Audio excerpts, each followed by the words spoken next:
আসসালামু আলাইকুম সুপ্রিয় শিক্ষার্থী বন্ধুরা, শুভ সকাল। কেমন আছো তোমরা? আশা করি সৃষ্টিকর্তার অসীম কৃপায় তোমরা সকলে ভালো আছো, বাড়িতে আছো এবং নিরাপদে আছো। আলহামদুলিল্লাহ, আমিও ভালো আছি।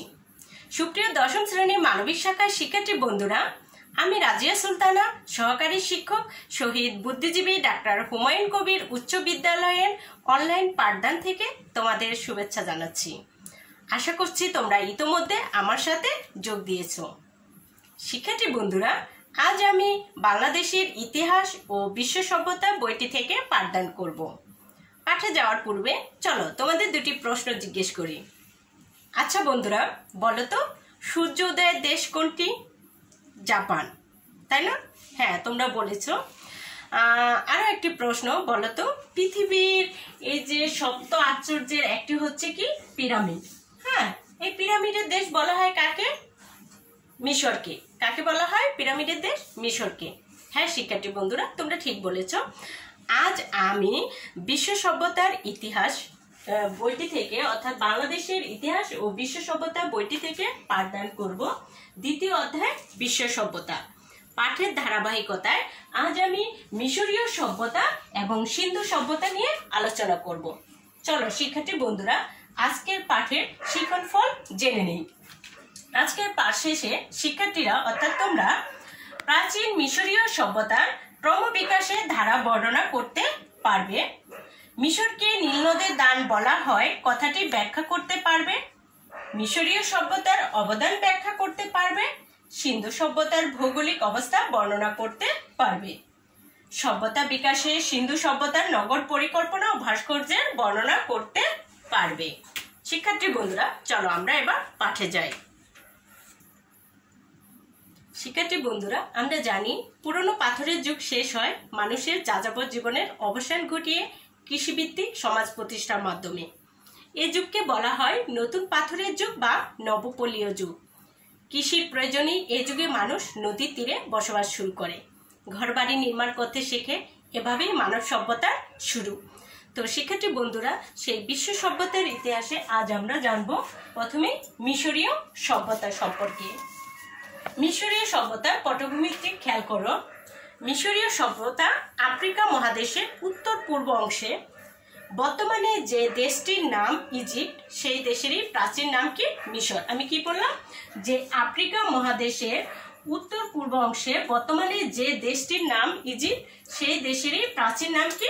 মিশর। তোমরা মানচিত্রের দিকে খেয়াল করো। আফ্রিকা মহাদেশের মানচিত্র এখানে আমি দেখাচ্ছি যে বর্তমানে যে দেশটির নাম ইজিপ্ট, তার প্রাচীন নাম কি ছিল? মিশর। কেমন? খ্রিস্টপূর্ব 5000 থেকে 3200 অব্দ পর্যন্ত নীল নদের অববাহিকা একটি সমৃদ্ধ জনপদের উদ্ভব হয়। এই সময় থেকেই মিশর প্রাচীন সভ্যতার বিভিন্ন গুরুত্বপূর্ণ অবদান রাখতে শুরু করে। তারপরে দেখো যে অববাহিকা একটি সমৃদ্ধ জনপদের উদ্ভব হয় 3200 খ্রিস্টপূর্বাব্দ থেকে প্রথম রাজবংশের শাসনামল শুরু হয়। মিশরের প্রথম নরপতি বা পুরোহিত ছিলেন নারমার বা মেনেস। তারপরে দেখো যে এর থেকে মিশরীয়রা কি করে, যে তিনি প্রথম এই নারমার বা মেনেসই কিন্তু প্রথম ফারাওয়ের মর্যাদা লাভ করেন। এরপর থেকে ফারাওদের অধীনে মিশর প্রাচীন বিশ্ব সভ্যতার অগ্রগতিতে একের পর এক উল্লেখযোগ্য অবদান রাখতে সক্ষম হয়। এবার আমরা জানবো মিশরের ভৌগোলিক অবস্থান। আফ্রিকা মহাদেশের মিশরীয় ভৌগোলিক অবস্থান 3টি মহাদেশ দ্বারা কিন্তু ঘিরে আছে মিশরের ভৌগোলিক অবস্থান। এর ভৌগোলিক অবস্থানটা খুবই গুরুত্বপূর্ণ। দেশটি এশিয়া, আফ্রিকা এবং ইউরোপ মহাদেশ দ্বারা পরিবেষ্টিত। এর উত্তরে আছে ভূমধ্যসাগর। এর উত্তর দিকে কি? ভূমধ্যসাগর। হ্যাঁ, তারপরে আছে দেখো যে ইউরোপ দ্বারা বেষ্টিত। এর উত্তরে ভূমধ্যসাগর, আর পূর্ব দিকে আছে লোহিত সাগর। পূর্ব দিকে কি আছে? লোহিত সাগর। পশ্চিমে আছে সাহারা মরুভূমি, আর দক্ষিণে সুদান এবং আফ্রিকার অন্যান্য দেশ। এ দেশের মোট আয়তন প্রায় 4 লক্ষ বর্গ মাইল। এ দেশে মোট আয়তন কত? 4 লক্ষ বর্গ মাইল। এরপরে আমরা জানবো মিশরের সময়কাল, মিশরীয় সভ্যতার সময়কাল। মিশরীয় সভ্যতা 2500 বছরেরও বেশি সময়কাল ব্যাপী স্থায়ী হয়েছিল। প্রাচীন মিশরের নিরবিচ্ছিন্ন দীর্ঘ ইতিহাসের সূচনা হয় কিন্তু 5000 খ্রিস্টপূর্বাব্দে। পূর্বাব্দে কথাটার সাথে তোমরা সবাই পরিচিত। আমি বলেছিলাম যে আরো একটি ক্লাসে আমার এটা নিয়ে আলোচনা হয়েছে যে যীশু খ্রিস্টের জন্মের পূর্বের সময়টাকে বলা হয় কি পূর্বাব্দ, বিশেষ করে নবপলীয় যুগে। আর মিশরের সভ্যতার গোড়াপত্তন শুরু হয় মেনেসের নেতৃত্বে, কেমন, এবং এটি দীর্ঘ সময় ধরে স্বমহিমায় উজ্জ্বল থাকে। শিক্ষার্থী বন্ধুরা, এবার আমরা জানবো মিশরীয় সভ্যতার রাষ্ট্র ও সমাজ ব্যবস্থা সম্পর্কে। প্রাক রাজবংশীয় যুগে মিশর কতগুলো ছোট ছোট নগর রাষ্ট্রে বিভক্ত ছিল। এগুলোকে বলা হতো কি নোম। মিশরের প্রথম রাজা বা ফারাও মেনেস বা নারমান সমগ্র মিশরকে খ্রিস্টপূর্ব 3200 অব্দে ঐক্যবদ্ধ করে একটি রাজ্য গড়ে তোলেন, যার রাজধানী ছিল দক্ষিণ মিশরের মেমফিসে। তখন থেকেই মিশরে কিন্তু ঐক্যবদ্ধ রাজ্য এবং রাজবংশের উদ্ভব হয়। তাছাড়া দেখা গেল যে মিশরীয় পের ও শব্দ থেকে কিন্তু ফারাও শব্দের জন্ম হয়। ফারাওরা ছিলেন অত্যন্ত ক্ষমতাশালী। তারা নিজেদের সূর্য দেবতার বংশধর মনে করতেন। ফারাও পত্রীয় ছিল বংশানুক্রমিক। শিক্ষার্থী বন্ধুরা, পেশার উপর ভিত্তি করে কিন্তু মিশরীয়দের আবার কয়েকটি শ্রেণীতে বিভক্ত করা যেত, যেমন রাজপরিবার, পুরোহিত, অভিজাত, লিপিকার, ব্যবসায়ী, কেমন। আর মিশরের অর্থনীতিটা ছিল মূলত কৃষি নির্ভর।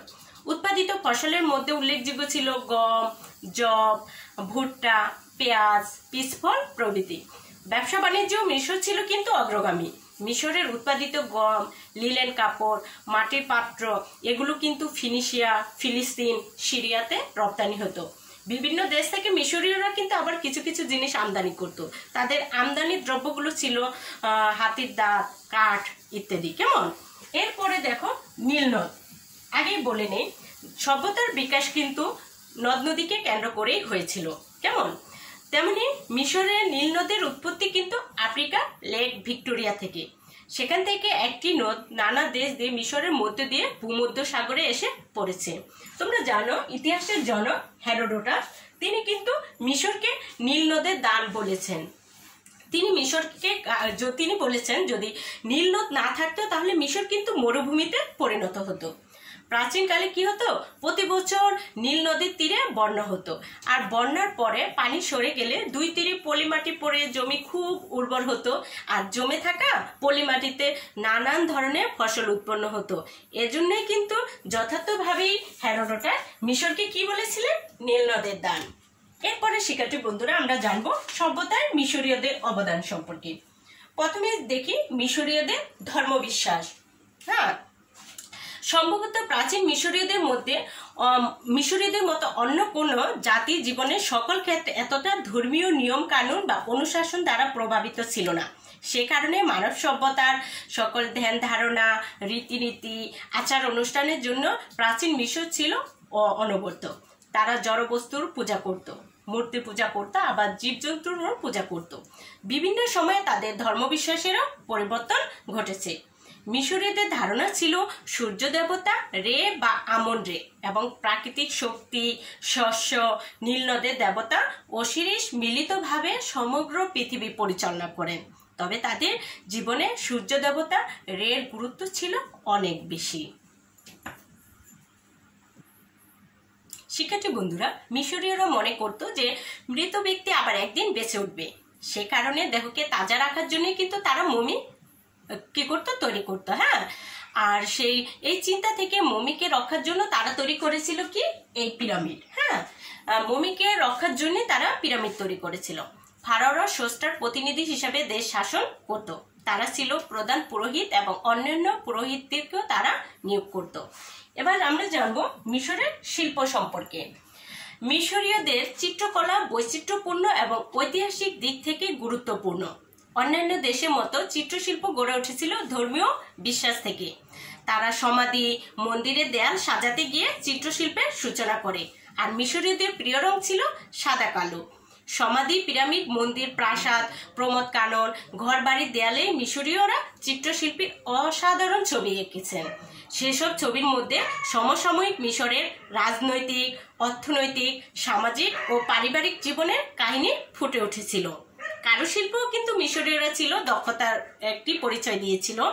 আসবাবপত্র, সোনা, রূপা, মূল্যবান পাথরে খচিত তৈজসপত্র, অলঙ্কার, মমির মুখোশ, দৈনন্দিন ব্যবহার্য জিনিসপত্র, হাতের দাঁত প্রভৃতি মিশরীয় কারুশিল্পের কিন্তু দক্ষতার প্রমাণ বহন করে। শিক্ষার্থী বন্ধুরা, এবার আমরা মিশরীয় ভাস্কর্য সম্পর্কে জানব। ভাস্কর্য শিল্পে মিশরীয়দের মতো প্রতিভার ছাপ আর কেউ কিন্তু রাখতে সক্ষম হয়নি।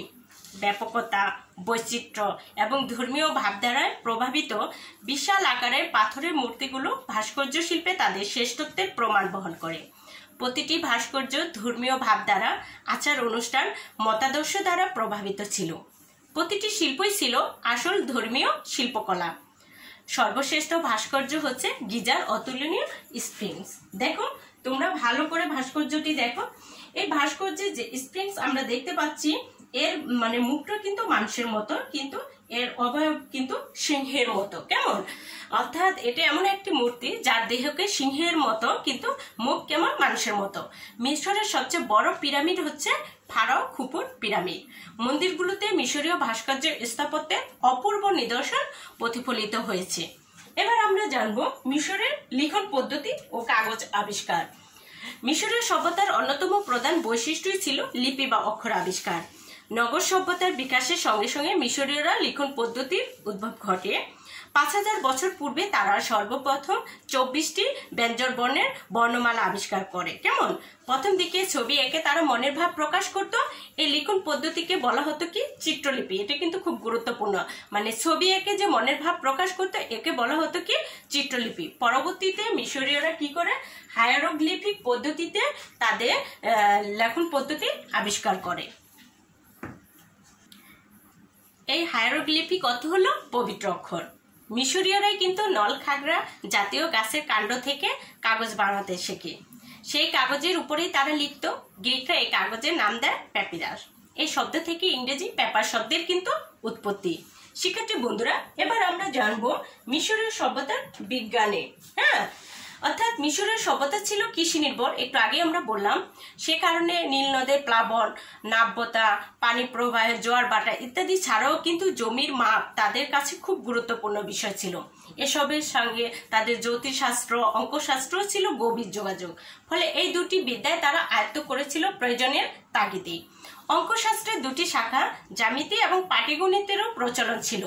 মিশরীয় সভ্যতা মানুষ যোগ, বিয়োগ, গুণ, ভাগের ব্যবহার জানত। 4200 খ্রিস্টপূর্বাব্দে তারা প্রথম কিন্তু সৌরপঞ্জিকা আবিষ্কার করে।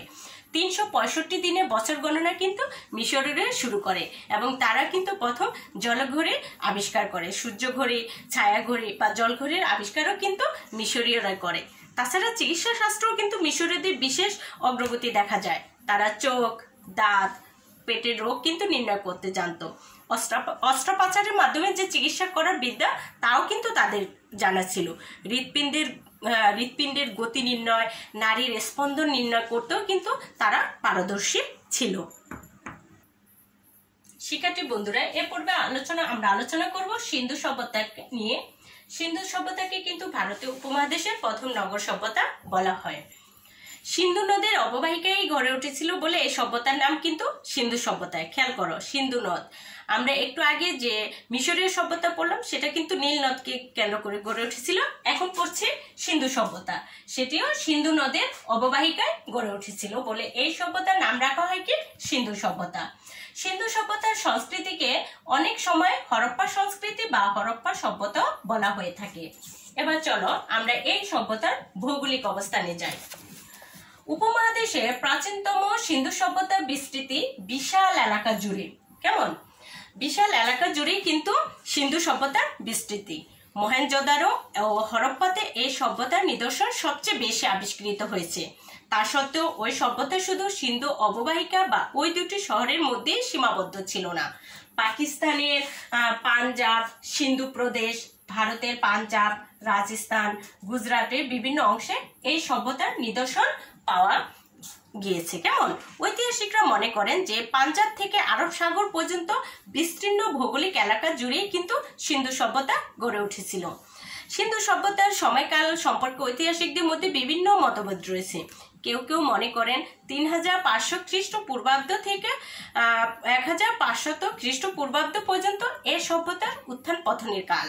আবার কোনো কোনো ঐতিহাসিক মনে করেন আর্য জাতির আক্রমণের ফলে খ্রিস্টপূর্ব 1500 অব্দে অথবা 1400 খ্রিস্টপূর্বাব্দে সিন্ধু সভ্যতার অবসান ঘটে।